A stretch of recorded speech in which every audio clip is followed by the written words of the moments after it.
एक सुबह भगवान बुद्ध अपने शिष्यों को प्रवचन दे रहे थे।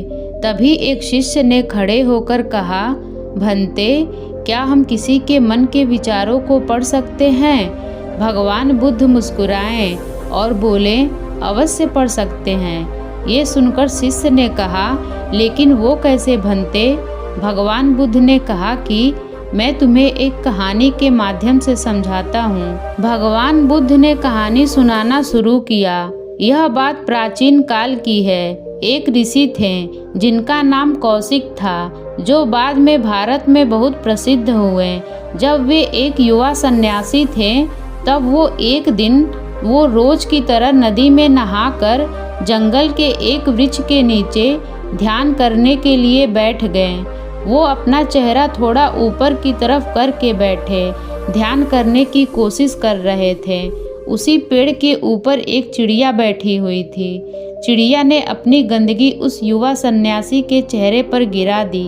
ये देखकर उस युवा सन्यासी को बहुत ही क्रोध आया, क्योंकि वो अभी अभी नदी से नहाकर आए हुए थे और ध्यान में डूबने की कोशिश कर रहे थे।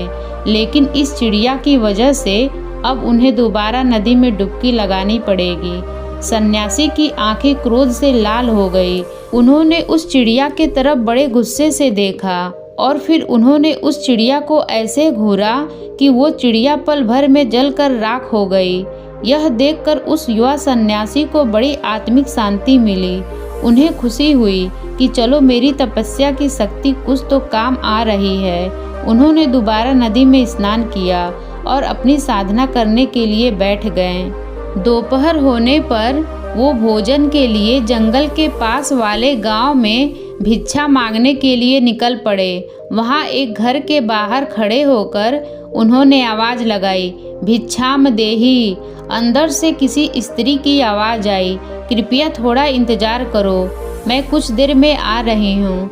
यह सुनकर युवा सन्यासी को फिर से क्रोध आ गया, क्योंकि आज सुबह सुबह ही उन्हें परेशान करने वाली एक चिड़िया को उन्होंने अपने नज़रों से ही जलाकर राख कर दिया था। इस घटना ने उनके आत्मिक घमंड को हवा दे दी थी। उन्होंने और जोर से चिल्लाकर कहा कि भिक्षाम देही।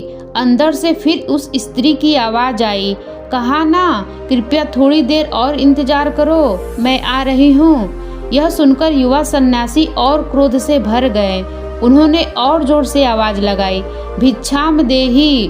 वो लगातार आवाज लगाते रहे।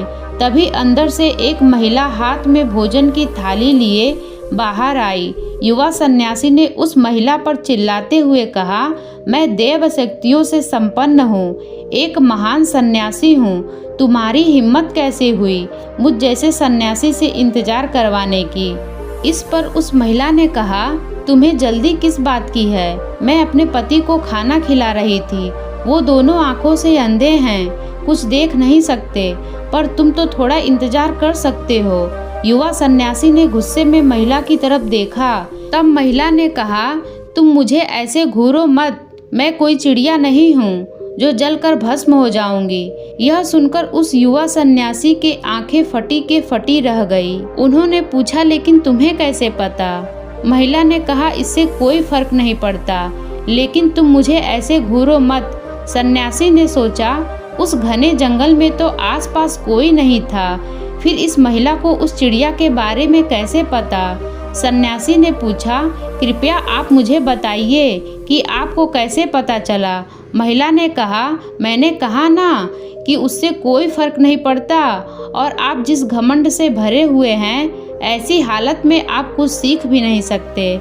सन्यासी हाथ जोड़ते हुए बोला, तो फिर आप मुझे अपना शिष्य बना लीजिए। महिला ने कहा, मैं एक गृहिणी हूँ, मैं किसी को अपना शिष्य नहीं बनाती, लेकिन मैं आपको अपने गुरु का पता जरूर बता सकती हूँ, आप उनके शिष्य बन सकते हैं। महिला ने उस युवा सन्यासी को अपने गुरु का पता बताया। उस पते के अनुसार वह युवा सन्यासी खोजते खोजते उस नगर में जा पहुँचे। फिर वो और अंदर जैसे जाते रहे, फिर थोड़ी देर में वो कसाई की गली में पहुँच गए। सन्यासी ने देखा कि चारों तरफ मांस के टुकड़े लटके हुए थे। उन्होंने सोचा शायद मैं गलत पते पर आ गया हूँ, लेकिन पता बिल्कुल सही था।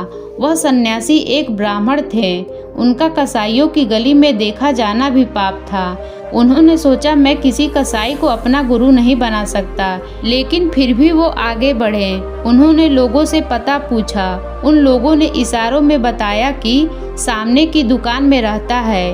वे वहां गए और उन्होंने देखा कि वह एक ऐसा इंसान था जिसके पूरे शरीर पर खून ही खून लगा हुआ था। उसके चारों तरफ मांस के टुकड़े टंगे हुए थे। वो बड़े ध्यान से मांस को काटने में लगा हुआ था। वे वहाँ खड़े खड़े सोचने लगे, मैं ब्राह्मण हूँ, एक कसाई वाला मुझे क्या सिखाएगा, और फिर चाहे कुछ भी हो मैं एक कसाई का शिष्य तो नहीं बन सकता। वो लौट कर जाने लगे। तभी उस इंसान ने उन्हें उनके नाम से पुकारा। उसने कहा, महात्मा कौशिक, आपको उस स्त्री ने मेरे पास भेजा है ना? यह सुनकर वह युवा सन्यासी अवाक खड़े के खड़े रह गए, क्योंकि उन्होंने अपना नाम अब तक किसी को नहीं बताया था। फिर ये इंसान उनका नाम कैसे जानता था? उसने कहा, आप थोड़ी देर इंतजार करिए, मैं अपना काम पूरा कर लूं। वो सन्यासी वहीं खड़े रहे। उन्हें वहां घुटन हो रही थी। थोड़ी देर बाद उसने अपना काम खत्म करके उस युवा सन्यासी के पास आकर कहा, आप मेरे घर चलिए, हम वहीं बैठकर बातें करेंगे। वे दोनों घर पहुंच गए। घर पहुंचकर उसने उन्हें बैठने को कहा और खुद जाकर स्नान करके साफ सुथरे कपड़े पहनकर बाहर आए। बाहर आकर उसने कहा, आप थोड़ी देर और इंतजार करिए, तब तक मैं अपने बूढ़े माता पिता की सेवा करके आता हूँ। वो गया और अपने बूढ़े माता पिता की सेवा की, उन्हें खाना खिलाया और फिर वहाँ से आकर उस युवा सन्यासी के पास आकर बैठ गया। उसने पूछा, बताइए क्या प्रश्न है आपका? उस युवा सन्यासी ने कहा, सुबह सुबह महिला उस चिड़िया के बारे में जान गई और यहाँ आप मेरे आने से पहले ही मेरे बारे में सब कुछ जानते हैं। यहाँ तक कि आप मेरे नाम को भी जान रहे हैं। आप ये सब कैसे जान पाते हैं और यह सब कैसे जाना जाता है? बस उसका तरीका जानना चाहता हूँ। उस इंसान ने कहा, बड़ा ही आसान है, बस किसी भी काम को पूरी भागीदारी और ध्यान के साथ कीजिए, चाहे वो कोई सा भी काम हो। वो महिला अपने पति का ध्यान रखती है, वो उस काम को पूरी लगन और भागीदारी से करती है, उसमें कोई कमी नहीं छोड़ती। मैं अपने माता पिता की सेवा करता हूँ, मैं उसे पूरे ध्यान से करता हूँ, उसमें कोई कसर नहीं छोड़ता।